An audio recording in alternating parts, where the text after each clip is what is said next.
आइए जानते हैं वेट रिगेन क्या है। वेट रिगेन आफ्टर सर्जरी मतलब ओबेसिटी सर्जरी के बाद वजन का बढ़ना। ये जो वेट रिगेन होता है वो कैसे होता है, ये किस लिए इम्पोर्टेंट है, इसके क्या क्या कारण हो सकते हैं और इसको हम किस तरह से टाल सकते हैं। आइए समझते हैं कि वेट रिगेन क्या है। मतलब सर्जरी के बाद कितना वजन बढ़े तो उसे हम कहते हैं वेट रिगेन।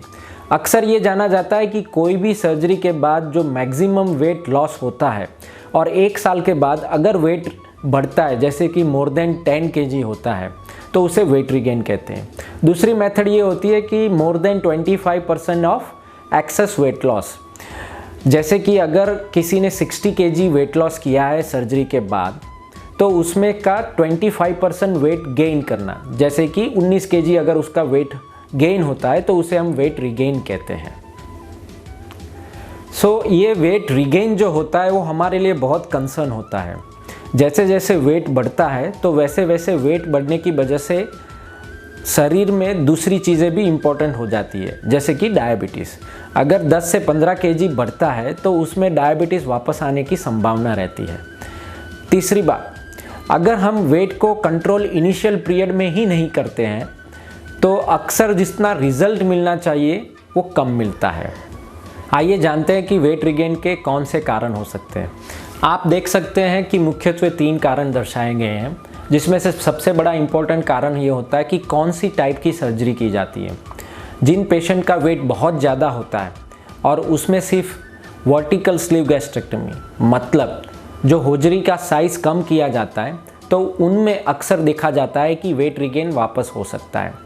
जिसमें गैस्ट्रिक बाईपास किया जाता है उसमें वेट रिगेन होने की संभावना कम है। बट ये दोनों सर्जरी फेल हो सकती है जब पेशेंट की खुद की अपनी लाइफस्टाइल अच्छी नहीं होती है। लाइफस्टाइल मतलब प्रोसेस फूड और हाई कार्बोहाइड्रेट फूड्स को कम करना होता है। स्वीट ईटर्स जिसे कहा जाता है उनको अपनी आदतें बदल करनी पड़ती है। लाइफस्टाइल के चेंजेस के अंदर एक्सरसाइज का बहुत प्रभाव रहता है।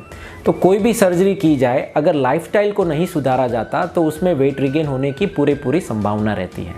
तीसरा फैक्टर होता है जो एनाटॉमिकल फैक्टर कहा जाता है, जिसमें होजरी का फिर से कद बढ़ जाता है और जो पाउच बनाया जाता है गैस्ट्रिक बाईपास में उसमें भी उसकी साइज़ बढ़ जाती है। ये एक नॉर्मल फिजियोलॉजिकल फंक्शन होता है जो अक्सर 5 से 6 साल के बाद देखा जा सकता है। जो इनिशियल ईयर्स में अगर वेट कंट्रोल किया जाता है और प्रोग्रेसिव वेट लॉस किया जाता है तो वेट रिगेन की समस्या को हम कम कर सकते हैं। वेट रिगेन मतलब सर्जरी फेल्यूर नहीं है, ये लाइफस्टाइल रिलेटेड प्रॉब्लम है और इसको ईजीली टैकल किया जा सकता है। आइए जानते हैं कि वेट रिगेन को हम कैसे कम कर सकते हैं। तो सबसे पहले हमें ऑपरेशन से पहले ही इसकी तैयारी शुरू कर देनी चाहिए, जैसे कि weight loss programme. Multiple studies ने दिखाया है कि जिन पेशेंटों में ऑपरेशन से पहले इफ़ेक्टिव वेट लॉस प्रोग्राम में एनरोल किया है तो उसमें वेट रिगेन होने की समस्या बहुत कम होती है।